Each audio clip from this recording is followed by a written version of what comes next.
नमस्कार दोस्तों, स्वागत है आप सभी का आपके अपने YouTube चैनल पर। दोस्तों, आज हम लोग मार्च 2026 के करंट अफेयर्स के महत्वपूर्ण बहुत ही ज़्यादा इम्पोर्टेंट क्वेश्चन है जो पॉइंट टू पॉइंट पढ़ने वाले हैं। बने रहिए वीडियो के अंत तक। और वीडियो पूरा होने के बाद आप खुद को ऐसे एनालिसिस ज़रूर होगा कि हमने कुछ न कुछ ज़रूर सीखा है। दोस्तों, अगर आपको वीडियो पसंद आ जाए तो चैनल को सब्सक्राइब करना और वीडियो को लाइक ज़रूर करना। ठीक है, बने रहिए वीडियो के अंत तक। बिना किसी फालतू की बकवास के हम लोग सीधे पॉइंट टू पॉइंट पढ़ने वाले हैं। दोस्तों, आज का हमारा जो पहला पॉइंट है, पीएम मोदी और कनाडाई पीएम कॉर्नी ने मुलाकात की।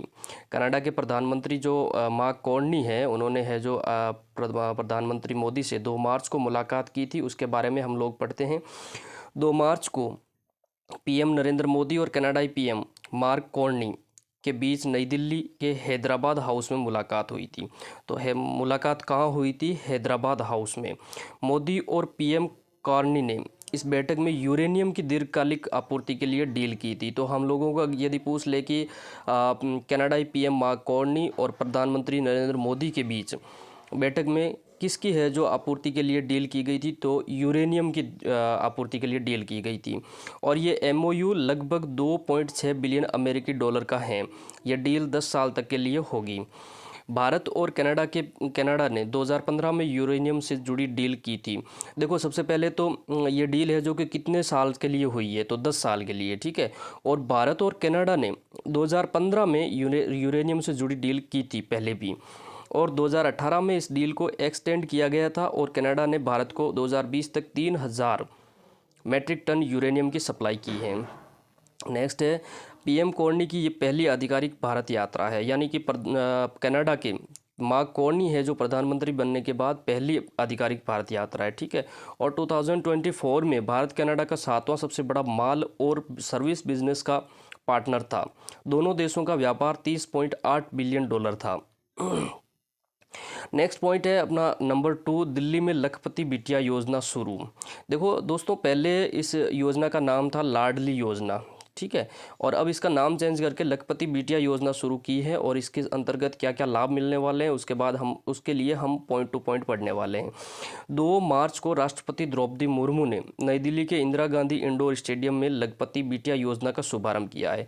तो लखपति बिटिया योजना का शुभारंभ कहाँ से किया गया और कब किया गया? 2 मार्च को दिल्ली के इंदिरा गांधी इंडोर स्टेडियम में किया गया। ठीक है, लाडली योजना को दिल्ली लखपति बिटिया योजना में बदला गया। तो लाडली योजना को है जो दिल्ली लखपति बिटिया योजना में बदला गया है।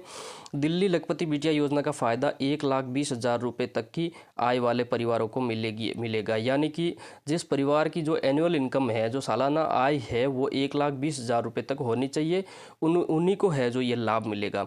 स्कीम में 1,20,00,000 सालाना 1.20 लाख सालाना आय वाले परिवारों को लड़की के जन्म पर 11,000 रुपये जमा किए जाएंगे। इसके अलावा class 1st, 6th, 9th, 10th और 12th में एडमिशन पर 5,000 रुपये बैंक खाते में जमा किए जाएंगे। और 10वीं पास करने और ग्रेजुएशन में एडमिशन लेने पर 5,000 रुपये जमा किए जाएंगे।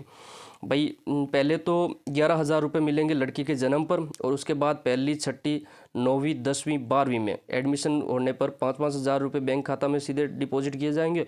और उसके बाद 10वीं एक्स्ट्रा में 10वीं और ग्रेजुएशन में एडमिशन लेने पर 5,000 रुपये एक्स्ट्रा फ़ायदा मिलेगा। ठीक है, नई स्कीम के तहत ऐसी लड़कियां जिनका जन्म दिल्ली में ही हुआ है और जिनका परिवार पिछले 3 साल से दिल्ली में ही रह रही हैं, उन्हें इस स्कीम का फ़ायदा मिलेगा। यानी कि जिस बच्ची का जन्म है जो दिल्ली में ही हुआ है और उस बच्ची के जो पेरेंट्स हैं वो 3 साल से दिल्ली में ही रेजिडेंट हैं, उन्हीं को इस स्कीम का फ़ायदा मिलने वाला है। ठीक है, नेक्स्ट थर्ड पॉइंट है, वित्त मंत्री निर्मला सीतारमण ने जोऊ जीआई से मुलाकात की। अब देखते हैं कि जोऊ जीआई कौन थे। 2 मार्च को केंद्रीय वित्त मंत्री निर्मला सीतारमण ने नई दिल्ली में Asian infrastructure investment bank AIIB की नई अध्यक्ष जोऊ जीआई से मुलाकात की। सबसे पहले तो AIIB Asian infrastructure investment bank की अध्यक्ष कौन है? जोऊ जीआई। और जोऊ जीआई से मुलाकात की है किसने? वित्त मंत्री निर्मला सीतारमण ने। नेक्स्ट पॉइंट है, इस बैठक के दौरान दोनों पक्षों ने भारत और AIIB साझेदारी को मजबूत करने पर चर्चा की। निर्मला सीतारमण ने नवीन वित्तपोषण और गैर वित्तपोषण उपकरणों के माध्यम से AIIB सदस्यों देशों सदस्य देशों विशेष रूप से कम आय वाले देशों में निवेश बढ़ाने पर जोर दिया। AIIB के ऑपरेशंस में उत्तराखंड और हिमाचल प्रदेश में प्रोजेक्ट्स को जल्दी मंजूरी दिलाने और रीजनल ऑफिस शुरू करने पर भी जोर दिया गया। AIIB का मुख्य उद्देश्य एशिया और अन्य क्षेत्रों में इंफ्रास्ट्रक्चर बुनियादी ढांचा विकास को वित्तीय सहायता देना है। इसमें सड़क रेल परियोजनाएं, पोर्ट और शहरी विकास से जुड़े प्रोजेक्ट्स में मदद देना। AIIB में 120 सदस्य हैं और चीन के बाद भारत AIIB का सबसे बड़ा शेयर होल्डर है। तो जो हमारा AIIB बैंक है ना, इसमें टोटल 120 सदस्य है। हमें पूछ ले कि AIIB बैंक में कितने सदस्य हैं, तो है 120, और चीन के बाद भारत AIIB का सबसे बड़ा शेयर होल्डर है।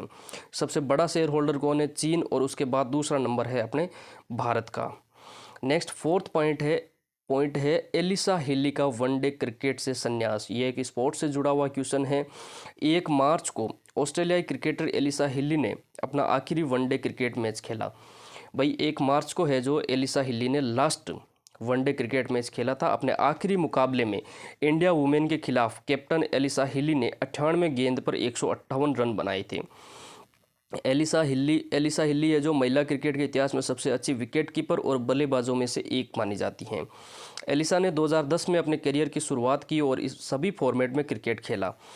एलिसा 2023 में ऑस्ट्रेलिया क्रिकेट टीम के सभी फॉर्मेट, टेस्ट, वनडे, T20 महिला टीम की कप्तान रही। हिली ने जनवरी 2025 में संन्यास का ऐलान किया था। यानी कि एलिसा हिली ने जनवरी 2025 में ही है जो अपना संन्यास लेने का ऐलान कर दिया था। इंडिया ऑस्ट्रेलिया ODI सीरीज़ उनकी आखिरी सीरीज़ है। यदि हम लोगों को पूछ ले कि एलिसा हिली जो हाल ही में रिटायर हुए हैं, उनकी आखिरी सीरीज़ कौन सी थी, तो इंडिया ऑस्ट्रेलिया ODI है जो सीरीज़ उनकी आखिरी सीरीज़ है। ऑस्ट्रेलिया दौरे पर भारतीय महिला टीम वनडे सीरीज़ 3-0 से हारी। हिली आखिरी ODI में शतक लगाने वाली दूसरी खिलाड़ी हैं। आखिरी ODI में शतक लगाने वाली दूसरी खिलाड़ी है कौन? Alyssa Healy. उनसे पहले साउथ अफ्रीका की जोमारी लोटेनबर्ग ने 2007 में शतक जड़ा था। बिल्कुल। नेक्स्ट पॉइंट है, 5वां पॉइंट है अपना HPCL executive director Rajesh Mehtani है जो रिटायर हो गए। 1 मार्च को Rajesh Mehtani Hindustan petroleum corporation limited HPCL के एग्जीक्यूटिव डायरेक्टर के पद से रिटायर हुए। मेहतानी लगभग 38 साल तक HPCL के सीनियर एग्जीक्यूटिव रहे। मेहतानी ने अपने कार्यकाल के दौरान ऑपरेशंस, रिटेल, सेल्स रिटेल और इंजीनियरिंग और एविएशन समेत कई डिविजन्स में सीनियर रोल्स भी निभाई। HPCL एक public sector oil and gas company है जो 1974 में बनी थी। HPCL की जो 1974 में इस्टेब्लिश्ड हुई थी, ठीक है, और इसका हेडक्वार्टर मुंबई महाराष्ट्र में है। मुंबई महाराष्ट्र में HPCL का जो हेडक्वार्टर है वो मुंबई महाराष्ट्र में है। यह तेल और प्राकृतिक गैस निगम ONGC की सहायक कंपनी है। HPCL है जो ONGC की सहायक कंपनी है, ठीक है, और पूरे भारत में पेट्रोलियम प्रोडक्ट्स को रिफाइन करने, डिस्ट्रीब्यूट करने और उसकी मार्केटिंग करने का काम करती है। नेक्स्ट 6th पॉइंट है कोल इंडिया लिमिटेड के डायरेक्टर कैप्टन घनश्याम रिटायर हुए। कोल इंडिया CIL के जो डायरेक्टर है वो कैप्टन घनश्याम रिटायर हो गए। 1 मार्च को महारत्न कंपनी कोल इंडिया लिमिटेड CIL में स्वतंत्र डायरेक्टर रही कैप्टन घनश्याम सिंह राठौड़ पद से रिटायर हुए। कैप्टन राठौड़ को 1 मार्च 2023 को CIL बोर्ड में एक स्वतंत्र डायरेक्टर के तौर पर अपॉइंट हुए थे। कैप्टन राठौड़ ने दिल्ली के हिंदू कॉलेज से ग्रेजुएशन किया है। कैप्टन राठौड़ 42 बख्तरबंद रेजिमेंट में स्क्वाड्रन लीडर रह चुके हैं। तो हम लोगों को ये अगर पूछ ले कि जो कोल इंडिया कंपनी है, कोल इंडिया लिमिटेड के डायरेक्टर कैप्टन घनश्याम है जो वो कितने मतलब बख्तरबंद रेजिमेंट में स्क्वाड्रन लीडर रह चुके हैं, तो 42 बख्तरबंद रेजिडेंट में स्क्वाड्रन लीडर रह चुके हैं। CIL भारत का सबसे बड़ा कोयला उत्पादक एक महारत्न सार्वजनिक क्षेत्र का उद्यम है।